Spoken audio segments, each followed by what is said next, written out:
Bonsoir à toutes et à tous. L'association Sorbonne Antique est heureuse d'accueillir aujourd'hui Madame Jacqueline Christian dans le cadre de la session 2021 des Nocturnes de l'Histoire.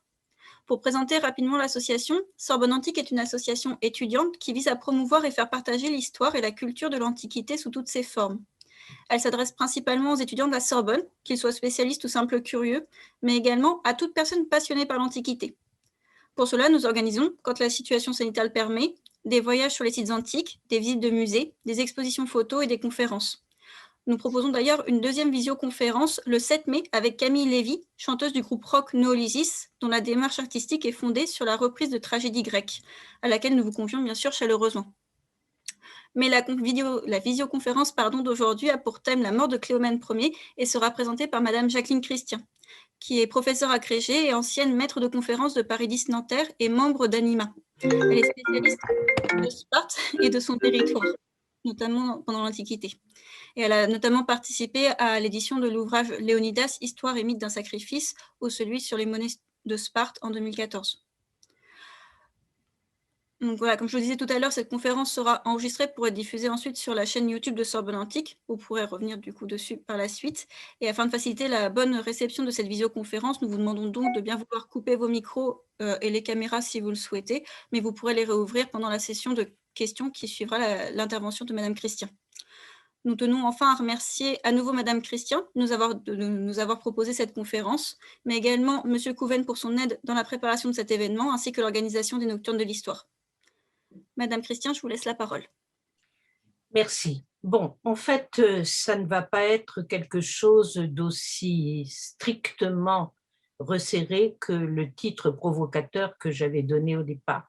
Ce sera beaucoup plus large parce qu'effectivement, les sources dont je disposais ne permettaient guère de ne s'attarder que sur Cléomène. Ça fait partie d'un ensemble historique. Donc, c'est toute une histoire que vous allez voir défiler. En fait, notre vision de Sparte est imprégnée, jusqu'à une date récente, était largement imprégnée de l'image que nous imposent nos sources qui sont du 5e siècle pour l'essentiel ou plus tard, et des sources qui sont témoins de l'affaiblissement de Sparte et de resserrement de son univers. Mais de plus en plus, une autre vision est en train de se développer, en partie d'ailleurs grâce à l'archéologie. Et pour comprendre la Sparte du milieu du 6e siècle, il faut se rappeler que c'est à Sparte que les Grecs ont confié la conduite des opérations sur terre, mais aussi sur mer. Fait signifiant d'ailleurs, les Lacédémoniens sont crédités d'un court moment de thalassocratie entre 518 et 516 dans la chronique de Zèbe. Et si l'on retourne à Hérodote et que l'on souhaite aller au-delà du mirage spartiate, on constate que chez lui, on a une Sparte très très largement en contact avec le monde extérieur. Mais c'est que l'État lacédémonien a effectivement une situation absolument remarquable en Méditerranée. Il est le lieu de passage entre le bassin occidental et le bassin oriental de la Méditerranée, et c'est un passage qui a été très fréquenté à partir du 8e siècle. Et ce passage mettait Lacédémone en relation avec l'ensemble du monde grec. Donc, on va jeter un petit coup d'œil sur cette situation géographique particulière sur laquelle on a rarement insisté. Et puis ensuite, on ira s'intéresser à ce à quoi d'ailleurs les Lacédémoniens se sont en fait assez peu intéressés. C'est ce que j'ai découvert, la mer Noire. Mais enfin, ils n'y sont pas absents et c'est assez amusant. Donc, Sparte est au centre des courants politiques et géographiques et militaires transméditerranéens. Bon, les Spartiates semblent avoir d'abord été les maîtres du Tégète et du Golfe, puis ils ont étendu leur domination à la Messénie, et pour finir à la côte est du Péloponnèse et Cythère, à ce moment-là, on ne peut plus éviter le passage par les ports lacédémoniens. En fait, dès qu'ils ont mis la main sur le cap Akritas, on ne pouvait plus éviter les ports lacédémoniens. Or, tous ou presque passent par ces milliers de kilomètres de côtes qui sont les côtes de Lacédémone. Les Phéniciens, les Eubéens, les Phocéens, les Doriens du Sud, les Cnidiens tout au moins, Au 7e, il est possible que les Rhodiens aient pris une route par la Crète. C'était de hardis navigateurs et il semble qu'ils aient pris une route directe par la Crète et la Sicile, mais ce n'est pas sûr pour le 6e. Enfin, les Éginettes, les Samiens et les Milésiens, nous reviendrons dessus, sur la route de Sybaris. En fait, les Lacédémoniens n'ont pas besoin d'être une cité marchande. Le trafic est-ouest et retour passe par leur port. Par contre, ils ont eu une malchance historique. Au moment où leur façade maritime était arrivée à son apogée et faisait d'eux un élément incontournable du commerce méditerranéen, celui-ci se dérègle du fait de la conquête perse de l'Asie mineure.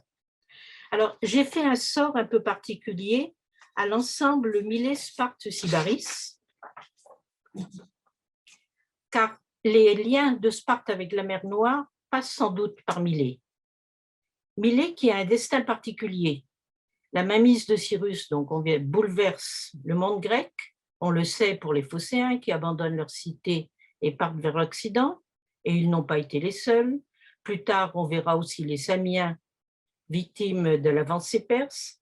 Milet a réussi à survivre en faisant profil bas. Elle a accepté de se soumettre pour continuer à prospérer, et elle a profité de sa situation relativement autonome pour organiser donc le départ et l'installation des Ioniens autour de la mer Noire, où les comptoirs milésiens deviennent des colonies, et on l'a crédité de 90 colonies. Les liens de Sparte avec Milet vont sans doute connaître des études nouvelles, car on a découvert récemment la Milet archaïque qu'on ignorait jusqu'en 1990, et les premières publications arrivent désormais. Or, on connaissait les liens de Sparte avec Samos par les céramiques, celles de l'Héraion, puis de l'Artémisium.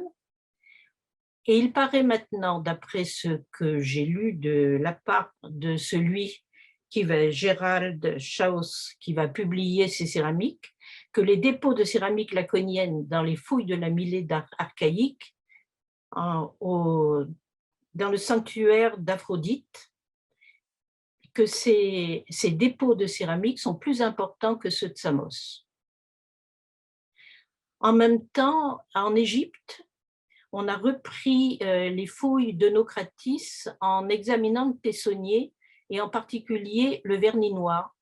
Et du coup, la part de la céramique laconienne est en train de monter en flèche là aussi. Donc, il va y avoir de nouveaux regards grâce à ces recherches et ces données archéologiques, de nouveaux regards qui vont être portés et sur Milet et sur Sparte et sur la place de Sparte dans cette Méditerranée orientale. Bon, pour le reste, on sait que les liens de Sparte avec Milet existaient. On sait qu'Anaximandre aurait posé des cadrans solaires et des cnomones vers 550. On a aussi un épisode dans Hérodote, l'épisode de Glaucos. Glaucos était un Spartiate chez qui un Milésien, devant sans doute l'avance perse, serait venu mettre son or en dépôt. Enfin, sur la route de Sybaris, qui était très liée à Milet, puisqu'on sait qu'à la chute de Sybaris, les gens de Milet ont pris le deuil. Ils avaient donc des liens quasiment de parenté, et Sparte est l'escale obligée entre Milet et Sybaris. Donc Sparte s'est trouvée un temps, non pas à l'écart du monde comme elle le sera dans l'imaginaire plus ou moins dérivé de Plutarque. Sparte s'est trouvée en fait au centre de la route Orient et Occident, et même au centre de la route du luxe. Milet, Sybaris, Marseille. C'est une toute autre vision. Alors, il manque peu de choses à l'État lacédémonien. Sparte avait un territoire, avec la conquête de la Messénie, avec un territoire qui apparemment lui fournissait le blé, la viande, l'huile, le vin, enfin les figues, les produits nécessaires. Sparte a du fer en abondance, du plomb sans doute, peu de cuivre et surtout pas d'étain. pas non plus d'or et d'argent. Pour le cuivre, les Spartiates ont une petite mine de cuivre près du temple d'Hypertéléatas, qui explique sans doute d'ailleurs le grand nombre de bronzes qu'on a trouvés dans cette région.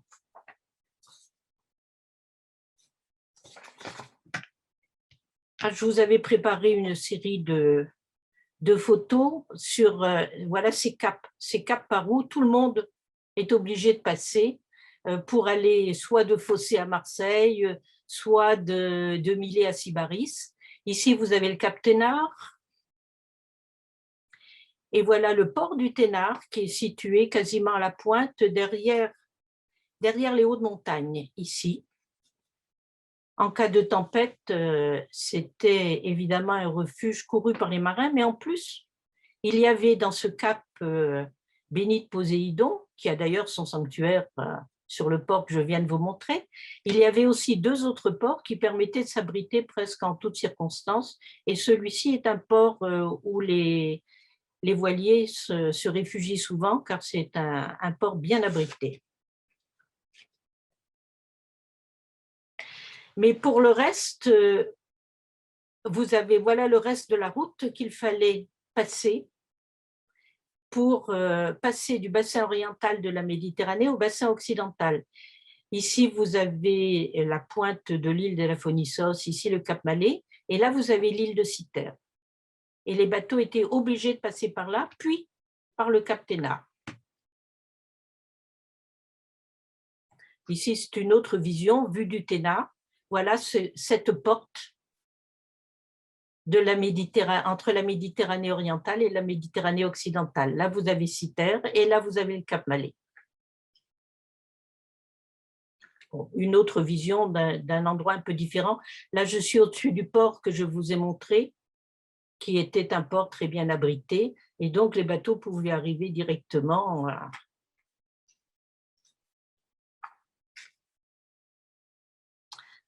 Quand, pour le reste, les trajets, vous voyez, les trajets de Phocée, pratiquement, presque obligatoirement, se faisaient comme cela. Les trajets, donc je vous ai de Milet pour aller à Sybaris, se faisaient comme cela. Et ça a été déjà le cas dès les trajets eubéens, qui se faisaient comme cela. Bref, la situation de Sparte est une situation donc remarquable en Méditerranée. Et je vous disais qu'ils avaient du fer, voilà les mines de fer du Cap Malais.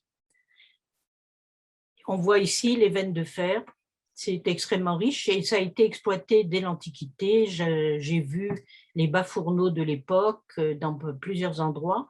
J'ai vu d'autres mines aussi sur la route qui menait à une carrière à Gorani.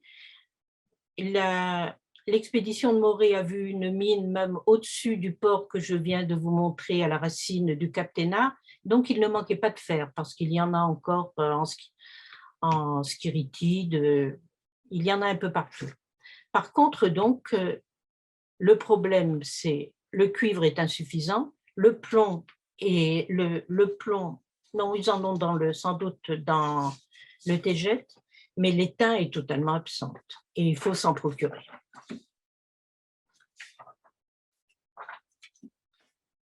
Donc, en fait, le tournant du VIe siècle, c'est sans doute le moment où les Lacédémoniens ont du mal à se procurer les métaux qui leur manquent. Crésus, qui leur avait fourni de l'or pour leur politique de prestige, en l'occurrence, il s'agissait de dorer une de leurs grandes statues de bronze, Crésus a été vaincu. Et apparemment, il n'est pas question d'en obtenir des Perses. L'étain était peut-être surtout fourni par les Samiens qui semblent avoir eu accès à la route de l'étain par le Gibraltar. Les Samiens tombent sous la coupe des Perses à partir de 525 et il semble à partir de ce moment-là que les Spartiates aient des problèmes d'approvisionnement car on va les voir mettre sur pied une expédition, des expéditions, les expéditions de Dorius sur les routes de l'Occident et sans doute pour se procurer le métal qui leur manque.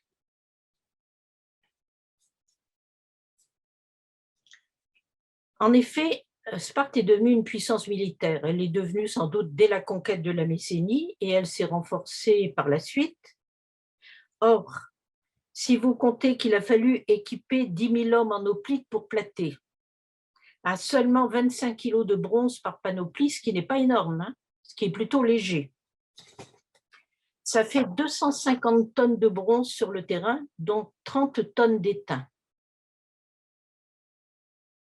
Il s'y ajoute en plus au milieu du VIe siècle, donc les immenses statues d'Apollon Pythéos, d'Amicléos, et on peut se douter que le Carnéos avait une statue de ce genre, et les portes de bronze du sanctuaire d'Athéna, les grands vases de bronze dont on les crédite. Donc,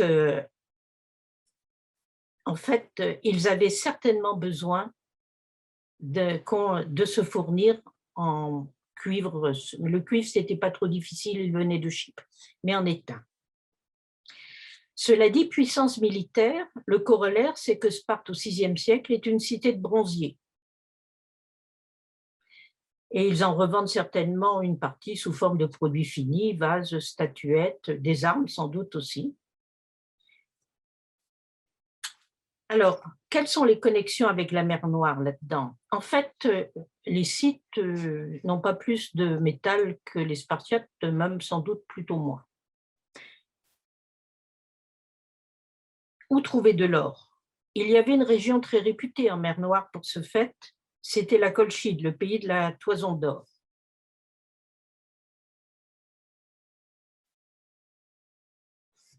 Voilà, la Colchide, zut, ça se situe ici. Et on parle de la fondation d'une cité, Dioscorias, au VIe siècle, avec bien sûr le parapluie milésien. Et dès l'Antiquité, on a fait le lien entre Dioscorias, les Dioscures et Sparte. Mais en fait, on n'a aucune indication de l'existence de cette cité avant le IVe siècle. Les restes sont sous l'eau. Et apparemment, même les nécropoles, contrairement à Phasis, où vous verrez, on n'a pas la cité, mais on a quelques nécropoles, à Dioscorias, on n'a rien, et on ne sait pas s'il y a eu une installation ou non. Sinon, de toute façon, la plus grande partie des cités sont des cités milésiennes, avec aussi une série de cités comme Héraclée ou Chersonès, mégariennes. Alors, il est en plus, non seulement, il n'est pas facile, s'ils sont venus en mer Noire, de les retrouver là où ils pourraient être, mais il est toujours très difficile de retrouver les Spartiates quand ils se baladent. Très difficile parce qu'ils ont frappé monnaie très tard, qu'ils ne laissent en général pas d'inscription. Alors, j'ai quand même trouvé ici, à Olbia, trace du passage de Spartiates. Voilà, ça c'est le site d'Olbia, avec la cité basse qui est sur le Borysthène, en fait sur le boug qui se jette dans l'embouchure du Borysthène, et vous avez un haut plateau qui servait d'acropole et où il y a des temples, et ma foi, dans le temple d'Artémis, on a trouvé ça, des plombs laconiens. Ici, deux bucranes et 2 hoplites. Alors, l'examen a montré qu'ils sont plutôt de la fin du Ve siècle. C'est-à-dire qu'ils correspondent à un autre moment où Sparte a de nouveau une flotte et de nouveau sur les mers et de nouveau effectivement présente en Asie mineure, en Occident, etc. Mais il n'est pas impossible de penser, même si on n'a pas de plomb du VIe, qu'ils ont pu quelquefois aller en mer Noire. Et d'ailleurs, on se focalise sur la légende des Dioscures, mais on oublie qu'il y en avait une autre, qui était celle de l'île de Lefké, qui veut qu'Hélène, qui est quand même la déesse de Sparte, la déesse des femmes de Sparte, partage l'existence d'Achille dans cette île dite des Bienheureux. Les deux héros y ont été transportés après leur mort et vivent là une vie éternelle. Les îles de la mer Noire sont très peu nombreuses. Ici, voilà l'île de Lefké. Il y en a une ici et il y a l'îlot de Bérezane ici.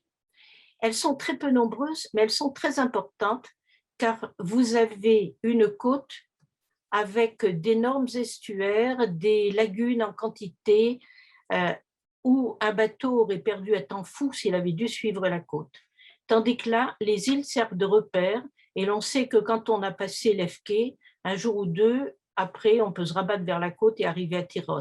Et quand on est à Bérezane, on sait que ou bien on tourne à droite et on file vers la pointe de la Crimée pour aller ensuite vers le détroit de Kertch, ou bien on entre dans le Borysthène, qui est un très grand fleuve, en fait, c'est le Dniepr, qui irrigue donc les plaines d'Ukraine, et on a la cité d'Olbia.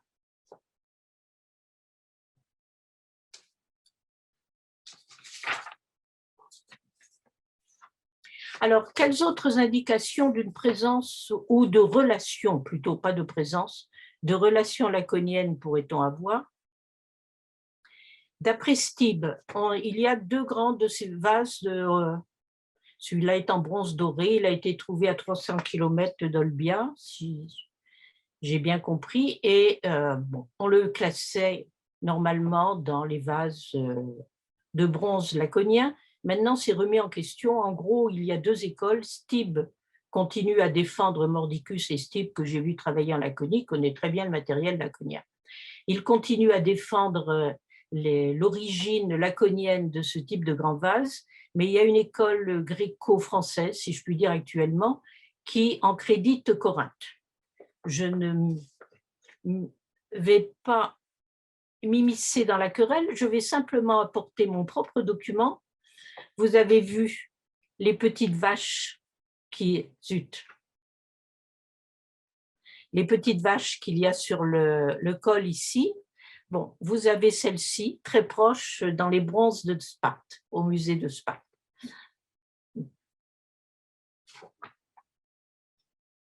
Pour le reste, on a la mention d'Hérodote qui parle d'un cratère géant qu'un roi scythe aurait fait construire en se faisant livrer une pointe de flèche par tous ses sujets. Alors c'est déjà intéressant parce que ça montre qu'un des moyens de se procurer des métaux, c'est la récupération. Et des fouilles qui ont été faites, alors non pas sur la mer Noire, mais à l'opposé en Sicile, à Bitalémie, ont montré effectivement l'importance de la récupération de métaux. Il y avait apparemment ce qu'on appellerait des ferrailleurs qui ont récupéré des métaux d'un bout à l'autre de la mer Noire, pour métaux qui devaient être refondus à Gela, qui est aussi une cité productrice de produits de métaux. Et puis, quand Hérodote parle du cratère géant des Scythes, il pense immédiatement au cratère élevé par Pausanias. Donc, dans l'esprit d'Hérodote, en tout cas, pour lui, il y a un lien entre cratère géant et cratère laconien. Pour le reste, les céramiques laconiennes sont assez rares en mer Noire, mais sans être inexistantes. Et le corpus pourrait bientôt s'enrichir, donc la grosse production laconienne, c'est du vernis noir. Et bien sûr, on s'est intéressé essentiellement d'abord à la céramique figurée. Mais depuis donc qu'on a commencé à étudier spécifiquement ce matériel à Alexandrie, on s'est aperçu que la part de céramique lacédémonienne et laconienne était beaucoup plus importante que ceux qu'on avait jugés avec ceux qu'on avait pu jusque-là classer comme laconiens. Seulement, comme on ne saura jamais exactement quelle en était la part, parce que beaucoup de ces tessons ont été jetés comme sans intérêt. Cependant, même si on a des trouvailles de laconiens, et on en sort sans arrêt. Tout récemment, j'ai vu encore un cratère de vernis noir à Olbia. un cratère près de Panticapée, un autre, une coupe laconienne dans ceux qu'on a relevés en construisant le pont sur le détroit de Kertch. Donc, il y en a. Mais elles ne sont pas assez importantes pour qu'on puisse parler d'un commerce. Elles ressemblent plutôt à ce que peut être le résultat de la fréquentation des ports lacédémoniens par ceux qui vont de l'Occident à l'Orient et de l'Orient à l'Occident. À l'occasion, on complète la cargaison ou même on prend quelques vases un peu plus précieux ou un peu plus rares. On est donc renvoyé à des indications textuelles.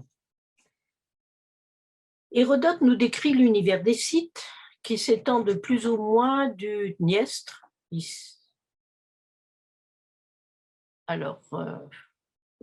Dniestre, jusqu'à, il nous dit pratiquement que l'un dans l'autre, en passant les Sauromates, qui dit qu'ils ne sont pas des Scythes, mais qui sont bien proches, en retrouvant ici d'autres Scythes, et il nous parle ensuite d'aller jusqu'au pied de l'Altaï. Et ce qui est d'étonnant, c'est qu'il nous dit il n'est pas difficile d'en savoir des nouvelles par les Scythes qui vont chez eux jusqu'au pied de l'Altaï. Le pays des hommes chauves, c'est au pied de l'Altaï. Eux, ce ne sont pas des Scythes.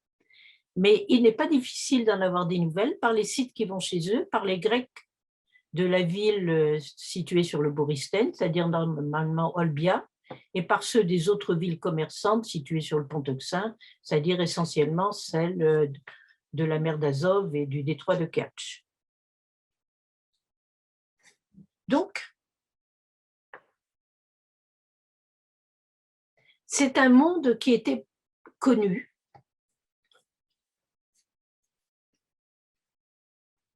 Hérodote sait même que les Scythes qui voyagent d'un bout à l'autre du pays, normalement Scythe, ont besoin de 7 interprètes dans le cours de leur voyage.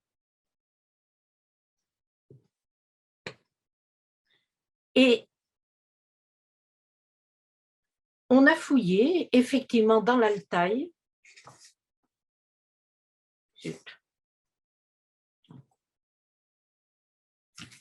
Aux confins ici à la fois de la Chine, de la Mongolie, du Kazakhstan et de la Russie, on a fouillé des tombes qui étaient des tombes scythes, en particulier une qui est bien connue, c'est la tombe de Pazyryk, et où on a trouvé du matériel extrêmement intéressant, car le matériel avait été très bien conservé par les glaces. Les tombes sont à plus de 1300 mètres d'altitude et l'intérieur des tombes était gelé.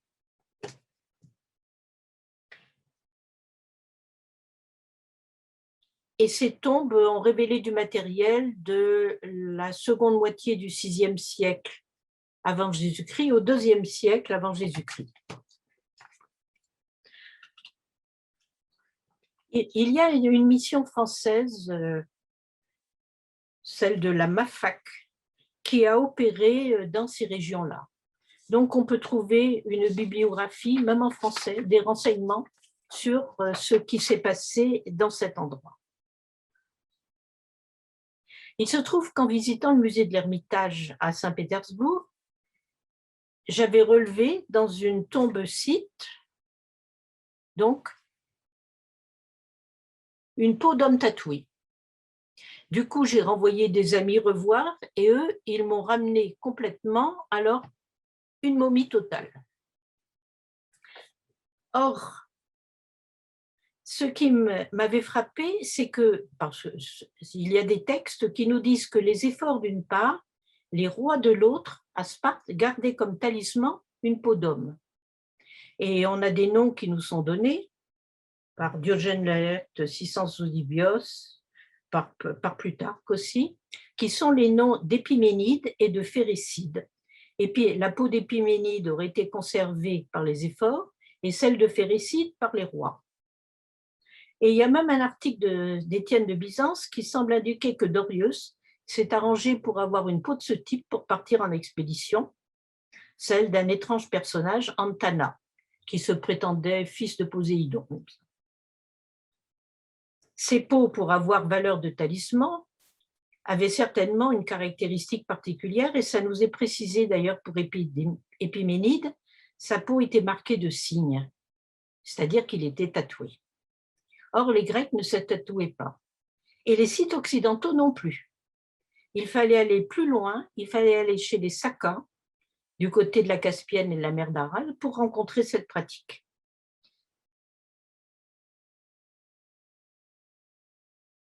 Donc, Épiménide et Phérécyde, qui sont dits avoir disparu de nombreuses années, ont effectivement suivi cette route scythe qui permettait d'aller jusqu'à l'Altaï et ont réussi à entrer en contact apparemment et à se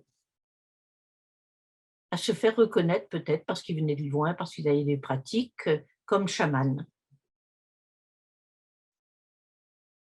Alors ça me posait quand même un problème car les momies trouvées dans l'Altaï et les sakas de la mer d'Aral ou de la Caspienne étaient quand même à quelques milliers de kilomètres.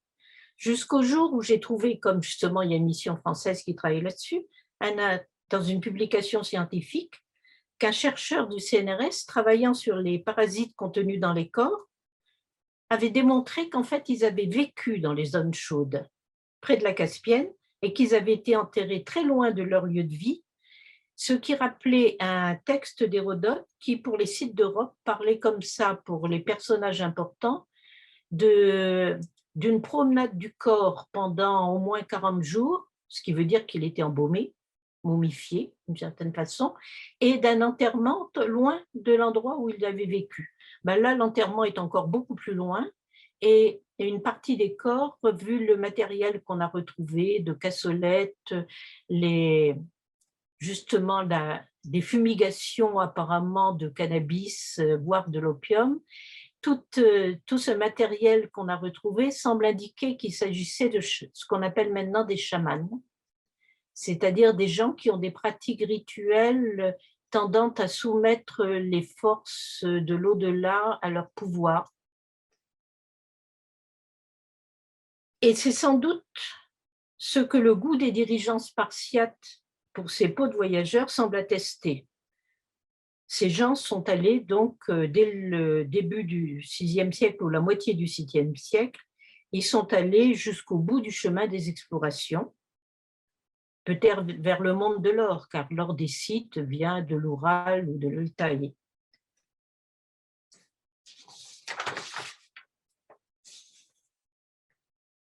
Ils sont entrés dans l'histoire des Lacédémoniens, peut-être pas tellement parce que ceux-ci témoignaient d'un intérêt pour la connaissance du monde, encore que ce n'est pas impossible, mais sans doute aussi pour la connaissance des formes obscures de la divination et de l'occultisme et les pouvoirs que cela pouvait apporter.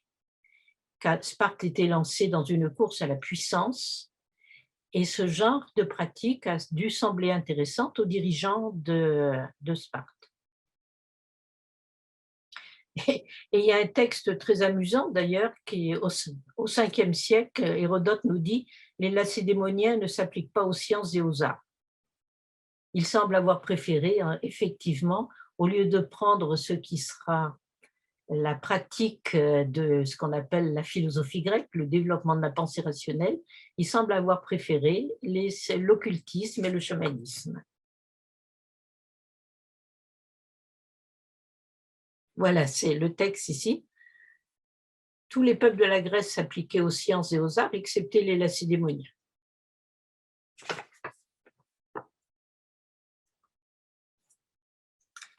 Alors, nous allons faire un petit détour historique maintenant pour voir à quoi nous conduisent toutes ces choses. Nous allons faire un petit détour historique par les fêtes à la fin du VIe et au début du Ve siècle.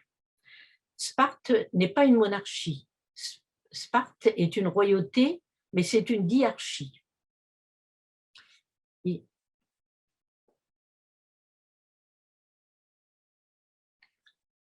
Or, il se trouve que dans une des dynasties, le roi Anaxandridas avait eu le droit d'épouser une seconde femme. Il ne voulait pas se séparer de la première, qui était sa nièce et qu'il aimait et qui ne lui avait, disait-il, fait aucune injure, mais elle n'arrivait pas à avoir d'enfant. Donc, on lui a permis, de façon très exceptionnelle, d'épouser une seconde femme.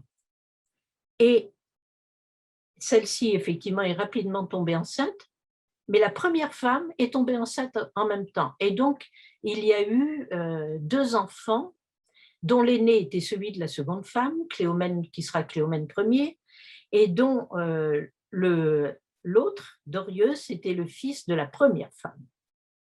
Donc, il y a eu évidemment toute une série de problèmes nés de cette histoire. Les efforts ont déclaré que, puisqu'il était né le premier, le trône revenait à celui qui était né de la seconde femme, Cléomène Ier, et Dorius, lui, a pris la tête d'expédition vers l'Occident, comme je vous l'ai déjà dit, pour essayer sans doute de mettre la main sur une des routes de l'État. Alors, en quoi est-ce que Cléomène nous intéresse? Nous allons laisser Dorius de côté, évidemment, mais nous allons nous intéresser ici au cas de Cléomène, car c'est lui qui a des liens avec les Scythes et, je le pense, avec la drogue. Cléomène semble avoir eu pour terrain d'exercice la Grèce. Il ne semble pas être parti ni en Asie mineure, ni en mer Noire. Mais il était très en contact avec le monde extérieur, par contre. Ce n'est pas seulement un militaire, c'est un politique qui a fréquenté Samiens, Milésiens, Éginètes, de tout peuple commerçant. Et Hérodote nous dit qu'il a aussi fréquenté des Scythes. Alors, les liens avec les Scythes sont affirmés par Hérodote, mais dans une incidente. Ils sont reliés, en fait, les liens de Cléomène avec les Scythes sont racontés par Hérodote après sa mort et sont donc en lien avec sa mort. Toute cette période pose des problèmes de date. La discussion autour de la date de Cépéia, c'est-à-dire la victoire sur Argos, est provisoirement abandonnée, mais la date de 594 n'est pas absolument sûre. La date de la mort de Cléomène varie suivant les cas et les choix des uns ou des autres, de 491 à 489. Ici, pourtant, dater la proposition des Scythes ne semble pas très difficile, puisque ils veulent se venger de l'invasion de Darius qui a eu lieu autour de 510. Mais en fait, quand même, et on voit que ce n'est pas immédiatement après l'invasion de Darius que les Scythes cherchent à se venger.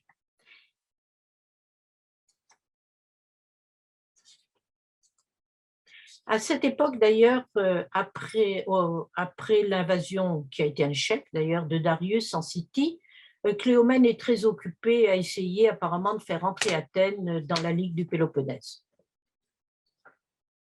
Mais en 500, le Milésien Aristagoras prépare la révolte de Milée et vient chercher du secours à Sparte. Et il aurait montré à Sparte, c'est dans Hérodote 5,49, une carte pour tenter de convaincre les Spartiates d'attaquer les Perses.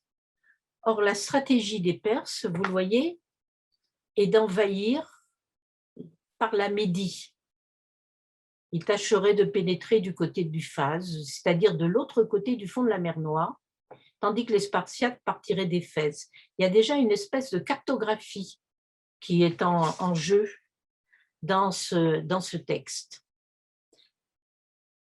Et donc, je pense qu'en fait, les Milésiens ont servi d'intermédiaires, peut-être même de transporteurs pour les Scythes qui, autant que je sache, n'avaient pas de flotte, et que, en fait, les Scythes ont envoyé des ambassades à Sparte. Il y a beaucoup d'ambassades qui circulent à ce moment-là. Il y en aura beaucoup avant les guerres médiques. Ça se déplace énormément. Donc, je penserais volontiers que les Milésiens ont amené, cette fois-là ou d'autres fois, les Scythes à Sparte pour tâcher de les convaincre de leur prêter main forte dans leur révolte contre les Perses. Et donc, vous voyez ce que dit le texte. Cléomène eut avec les Scythes venus pour cette négociation une relation plus intense que ce qui aurait été dû, et telle fut la cause qui lui fit perdre la raison. Or, les Scythes sont des consommateurs rituels de cannabis. C'est dans Hérodote 4,75 qui nous en décrit les cérémonies. Et là, j'ai trouvé quelque chose, parce que j'ai le texte. Tiens, je ne vois pas où j'ai mis le texte. C'est plutôt. Non. Bon. Le texte d'Hérodote sur l'utilisation de la. Si, le voilà.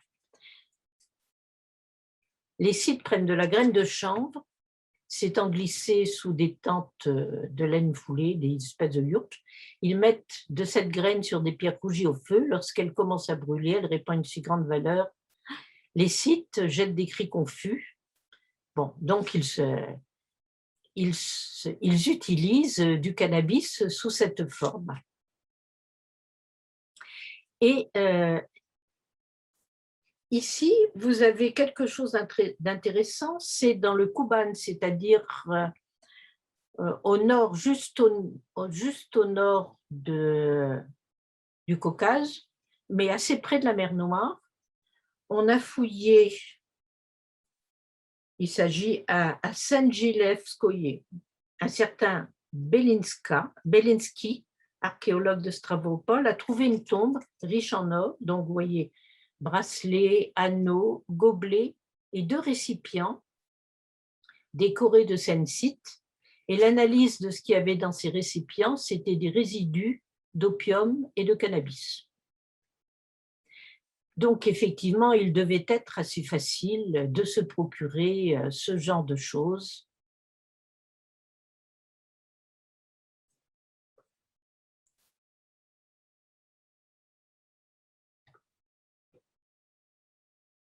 Si l'on relit, donc, comme le fait Hérodote, les dernières années de Cléomène et ses liens avec les Scythes, je pense qu'il y a une,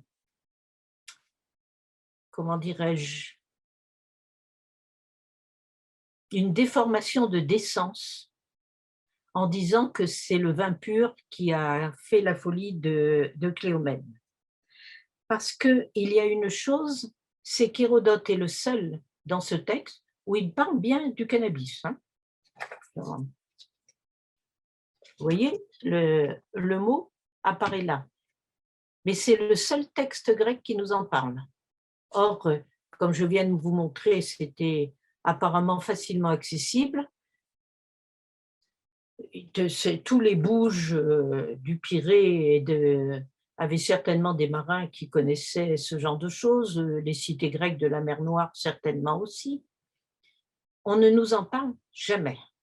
Il faut attendre la littérature romaine et encore la littérature médicale romaine pour qu'on vous en reparle, mais là, à titre de médicament.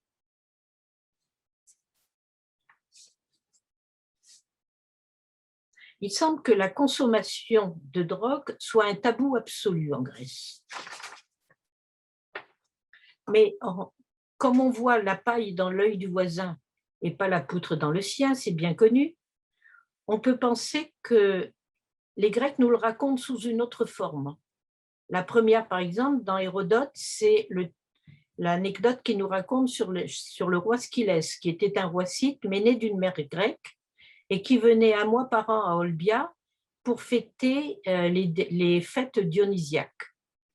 Dès que les Scythes l'ont su, paraît-il, ils l'ont chassé et il a été trucidé. Donc, les Grecs ne nous racontent pas leur interdit sur la drogue, mais ils nous racontent l'interdit chez les Scythes sur leur drogue à eux, qui est le vin. Et ça peut être une façon de raconter cette chose qui est inracontable, qui est tabou. L'autre façon, c'est peut-être sous la forme du mythe de Médée, que nous allons un peu regarder maintenant. Nous avons déjà dit quelques éléments des mythes en mer Noire qui pouvaient concerner Sparte. Le mythe de Dioscorias, qui est lié au mythe des Argonautes, celui de Leucée, qui est lié à Hélène, mais c'est peut-être par l'intermédiaire de Rhodes. Mais enfin, Hélène, c'est la déesse de Sparte. Un autre grand mythe concernait la mer Noire, en théorie, car c'est un mythe grec. Il n'y a pas de Médée en Colchide. Ce sont les Grecs qui racontent leur vision d'un monde imaginaire alimenté par l'or du Caucase, apparemment. La Colchide, c'est la Géorgie, au fond de la mer Noire.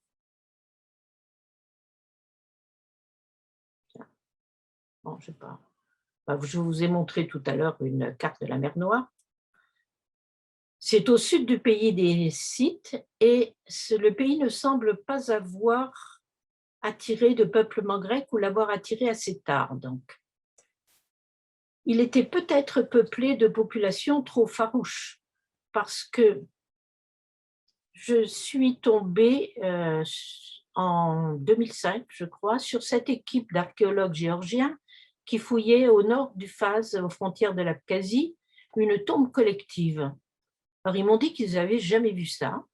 Hommes, femmes, enfants, tout le monde était entassé pêle-mêle avec des armes. Et il sortait de cette tombe des petites choses comme ça. Une femme assise, ce que nous appelons en Amazone, mais les Amazones antiques étaient à Califourchon. Donc, une femme assise sur un cheval, tenant un bébé dans ses bras. Et j'ai trouvé la même chose, une de ces statuettes au musée d'Olympie, datée effectivement du 8e siècle. Il y a peut-être eu une tribu moins sauvage qui s'est égarée, c'est entre Phasis et Dioscorias qui s'est égaré dans le coin et avec lesquels les Grecs ont pu avoir quelques contacts, mais apparemment ça a été tout pour un certain temps, car il faut attendre ce qui semblait de la formation du royaume de Colchide dans la seconde moitié du VIe siècle pour avoir sur le Phase des traces alors effectivement de présence de Grecs, avec toutes ces belles petites coupes dont certaines sont peut-être la connaissent à revoir d'ailleurs. En fait, la population, Hérodote nous parle de la Colchide comme un pays qu'on longe prudemment, et il nous parle d'aucune cité de la région. La population semble avoir été redoutable, car lorsque Xénophon, à la fin de l'expédition des 10 000, veut entraîner ses soudards fonder une colonie dans ce qui est quand même un pays béni des dieux, sur le Phase, ceux-ci manifestent un manque total d'enthousiasme, ils ne veulent pas y aller.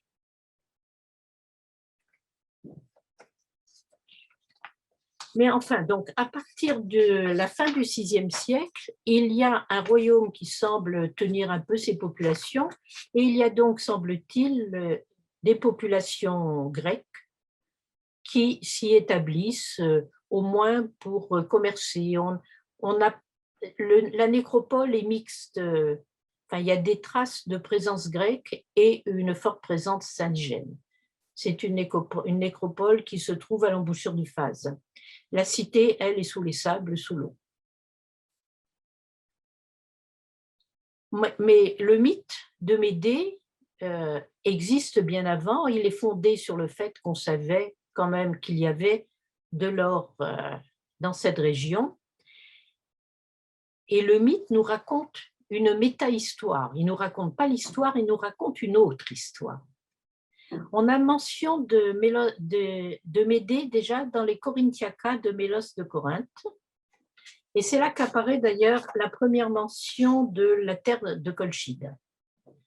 Dans Hésiode, on a déjà dans la Théogonie la généalogie de Médée, mais cette Médée est essentiellement petite fille du soleil et de l'océan et la nièce de Circé. C'est en fait une déesse ou une héroïne qui vient tranquillement régner de Iolcos en Thessalie sur Corinthe, où Hélios est effectivement le dieu de l'Acro-Corinthe. Enfin, à l'époque archaïque, il y avait des nostoi cycliques dont on n'a plus que des fragments qui faisaient allusion déjà quand même à une opération de rajeunissement opérée par Médée. Et on voit Médée, la magicienne, qui s'annonce. Au cours des siècles suivants, Médée sera de moins en moins une déesse et par contre de plus en plus une magicienne maléfique. Dans Pindare, qui consacre une grande partie de sa 4e Pitique au mythe des Argonautes, Médée aide Jason donc à conquérir la Toison d'Or, l'accompagne vers la Grèce, mais elle est déjà désignée comme la meurtrière de Pélias, celui qui avait volé son trône à Jason. Hérodote a une version assez particulière. Les mythes sont extrêmement plastiques. Hérodote mentionne l'enlèvement de Médée par les Grecs et en fait l'une des causes du différend entre les Grecs et les barbares. Mais c'est qu'à l'époque des guerres médiques, les Colques fournissent des troupes à Xerxès. Par ailleurs, pour Hérodote, Médée a donné son nom à la Médie où elle va finir sa vie. Enfin, le mythe connaît une forme très connue, très achevée, par la tragédie d'Euripide. Et là, dans cette tragédie, après la mort de Pélias, Jason et Médée se sont réfugiés à Corinthe. Jason accepte la proposition du roi de Corinthe, Créon, d'épouser sa fille. Médée, furieuse, tue par des procédés magiques et le père et la fille. Elle est donc désormais la magicienne. Elle égorge ses enfants. Elle est donc la barbare. Et elle s'envole sur un char ailé vers Athènes, où Égée lui avait promis sa protection si elle lui assurait une descendance. Mais comme elle tente d'empoisonner Thésée, elle doit repartir vers les lointains Orients. Donc, Médée se rapproche de plus en plus du type chaman, type individu marginal, souvent mal intégré à la société, souvent détesté. Elle a une conduite typiquement magique. Et le chamanisme se propose effectivement de capter pour lui-même la puissance, l'efficience sacrée. Et nous avons déjà vu que c'est sans doute ce que cherchait Roy et Effort dans les premiers contacts étudiés. Et ce que le mythe nous raconte, peut-être, c'est une des possibilités de la lecture de ce mythe, c'est justement que les histoires de drogue et de maléfices qu'on a d'abord accueillies avec un certain intérêt, il faut les éliminer. En Grèce, on ne parlera jamais, on fera comme si on ne connaissait pas, comme si on n'utilisait pas, jamais, ces drogues qu'ils connaissent pourtant certainement. Voilà donc la mort de Cléomène Ier de Sparte, et donc à lire dans ce contexte où Sparte est à la fois liée à tout le monde méditerranéen, et c'est une Sparte qui va disparaître avec la création de l'Empire athénien. L'Empire athénien partage le bassin méditerranéen dans les 2 bassins que je vous ai dit, le bassin oriental où désormais les bateaux vont vers Athènes, et le bassin occidental où les bateaux vont vers Corinthe. Ils ne passent plus par les pointes de la Laconie, et le 5e siècle est pour Sparte un siècle noir. Voilà, c'était donc tout ce que j'avais à dire. Maintenant, pour ceux qui ont suivi cette conférence, alors j'ai encore une petite récompense pour vous. D'abord, il y a cette curieuse monnaie avec la tortue d'Égine, mais qui est si maladroite qu'on ne sait pas ce que c'est exactement, si c'est une imitation faite sur place des premières monnaies qu'ils avaient vues. Et puis, il y a une monnaie de Syracuse, de la même date que les plombs d'Olbia, et Syracuse, à la fin du 5e, a été sauvée par Sparte de la défaite devant Athènes, et ils mènent des expéditions avec les Spartiates. Donc, ils ont sans doute mené une expédition sur le tour de la mer Noire. Donc, les Spartiates, dès qu'ils ont une flotte importante, peuvent très bien aller se balader là-bas. Et puis, je ne voulais pas quand même que vous manquiez ça. Ah non, je fais à l'inverse. Voilà, l'or de Colchide, la Toison d'Or, c'est pas seulement un mythe, c'est une des plus belles pièces, ça a été trouvé à Vanille. Il y a 36 tortues, je crois, comme ça, sur le collier. C'est un collier de la première moitié du 5e, il me semble. Voilà, c'est le musée de Tbilissi mais ce sont des ors trouvés à Vanille, couronne, collier, vous voyez, à profusion. Et à Batumi, ils ne sont pas en reste. Voici ce qu'il y a pour le début du 5e dans le musée de Batumi. Voilà. Merci beaucoup, Jacqueline. C'était très, très bien. Donc, vous pouvez la féliciter par Zoom si vous le souhaitez. Je vais ouvrir le micro que j'ai à tout le monde, permettre à tous les participants de réactiver eux-mêmes leur micro. Donc, normalement, si vous voulez prendre la parole, vous pouvez le faire. Et merci beaucoup encore, Jacqueline, de cette belle conférence qui nous a emmenés dans des contrées lointaines jusqu'à l'Altaï, le pays des hommes chauves, et qui nous a montré combien à Sparte, les choses ne sont pas sparto-spartiates, mais beaucoup plus larges.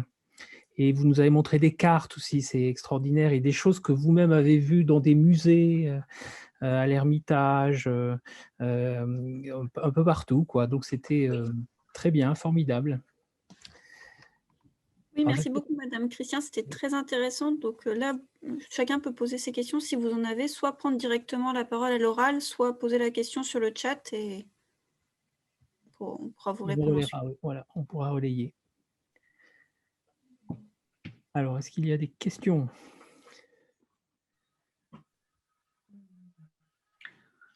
Bon, apparemment, tout a été clair. Est-ce que vous n'avez pas la possibilité d'ouvrir votre micro, c'est ça ou pas? Ou alors vous y arrivez? C'est bon?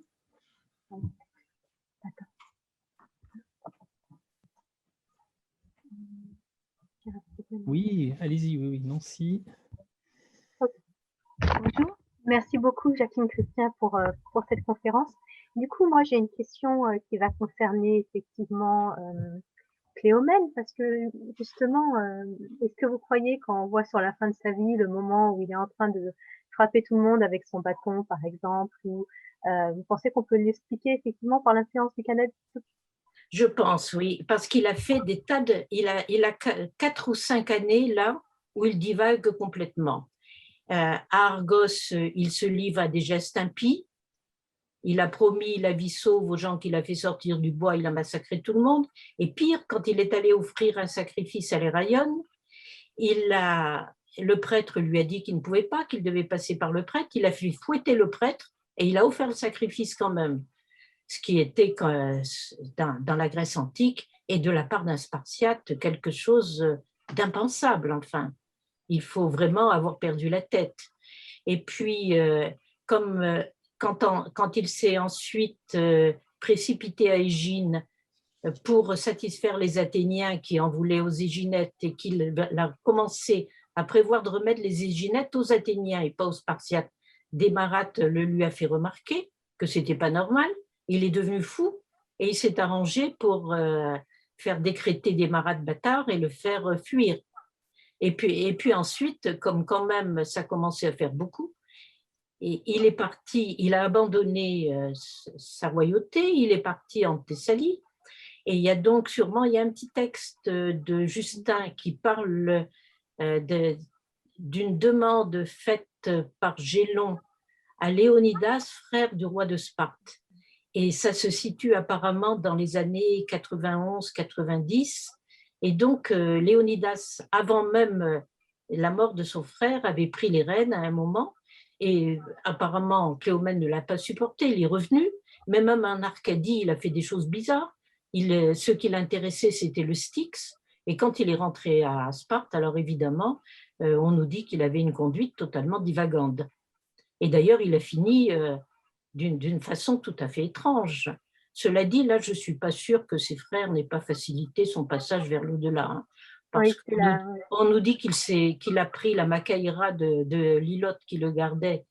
Mais d'abord, il était dans des fers qui étaient d'ailleurs en bois, nous dit Hérodote, si je me semble bien. Enfin, il était entravé et il s'est tailladé partout. Ça me semble un peu suspect, ça. Je crois qu'on s'en est débarrassé parce qu'il était effectivement en état de transe, de manque ou au contraire de surexcitation. Enfin, oui, je crois qu'il était drogué à mort. C'était des gens qui n'avaient pas l'habitude du tout des drogues qu'il a sans doute été amené par ses copains scythes à utiliser.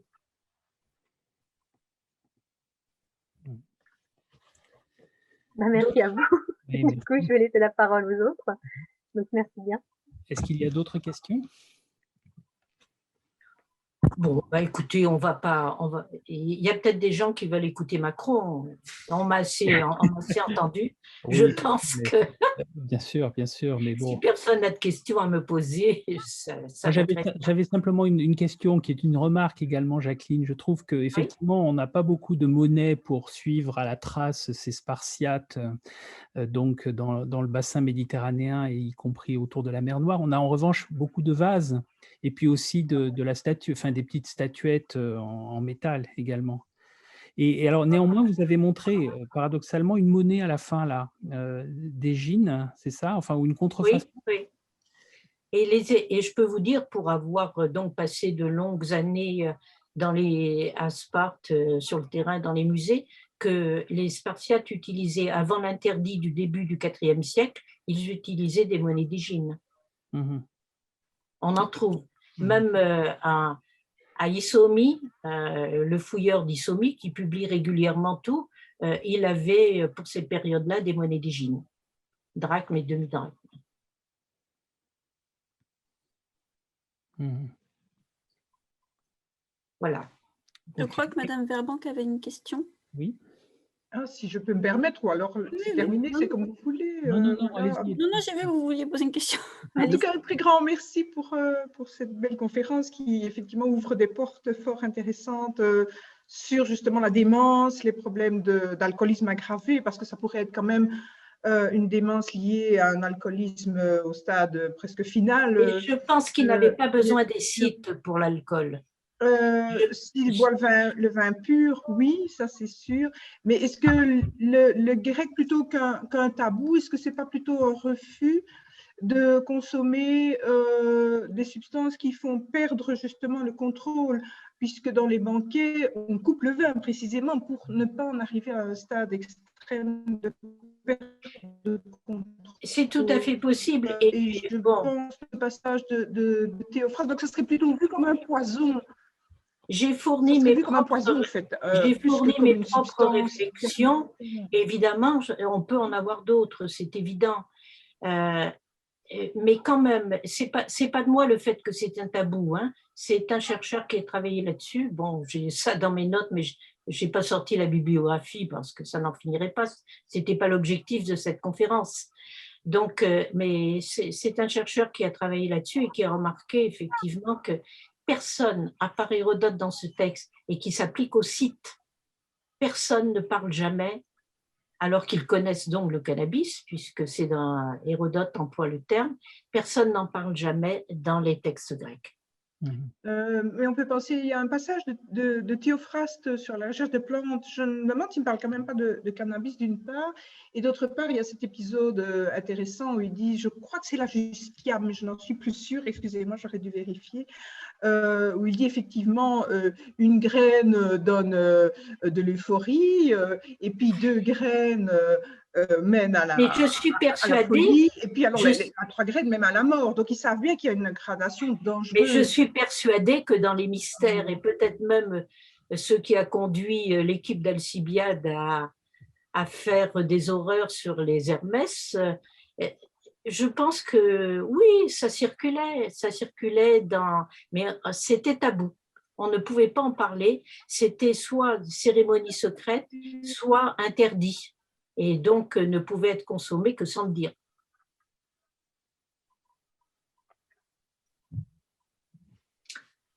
La notion tabou est un peu curieuse, je trouve.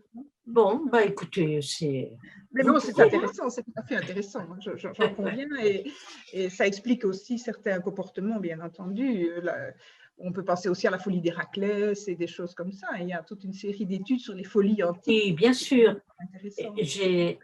Oui. Mais ceci était une conférence destinée aussi à intéresser un public plus large que un simple colloque d'historiens, effectivement. Alors, donc, voilà.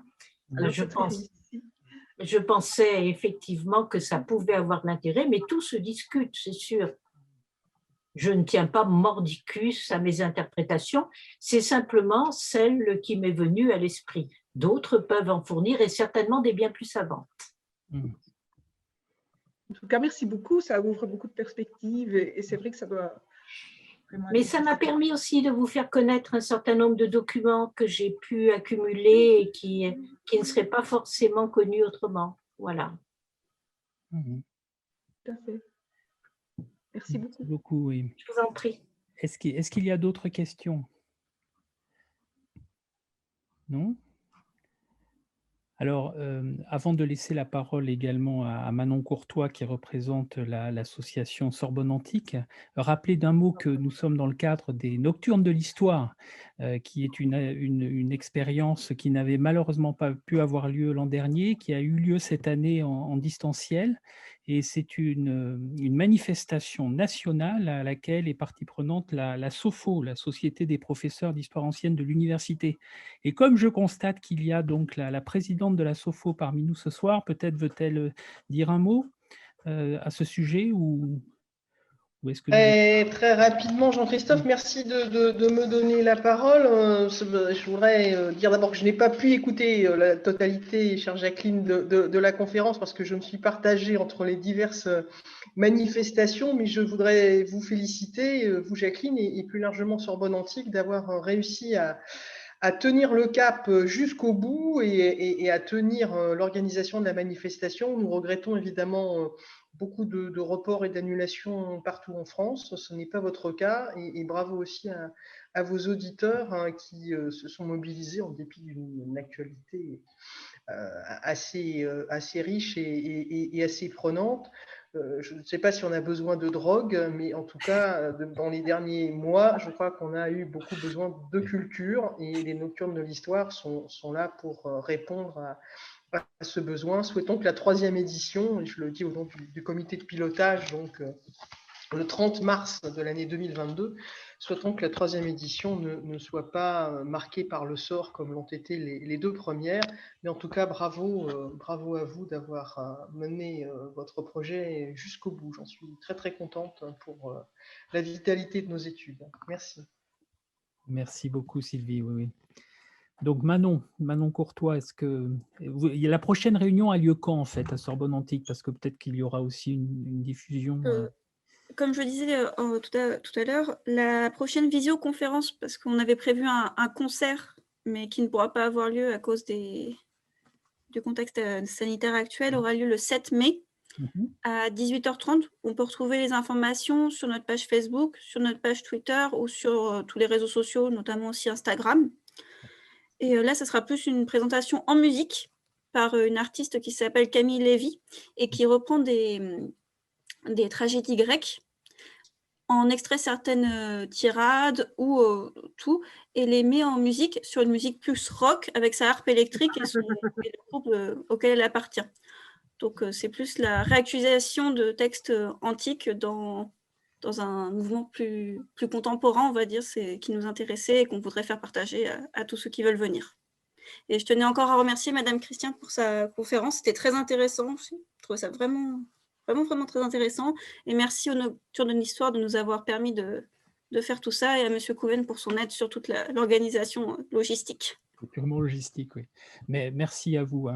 Et puis merci Jacqueline, encore une fois, bravo, on peut vous applaudir au moins. Et puis donc, merci à toutes et à tous. Allez, au revoir à tout le monde. Voilà, et à une prochaine fois. À une prochaine fois. Merci beaucoup. Merci, au revoir. Au revoir.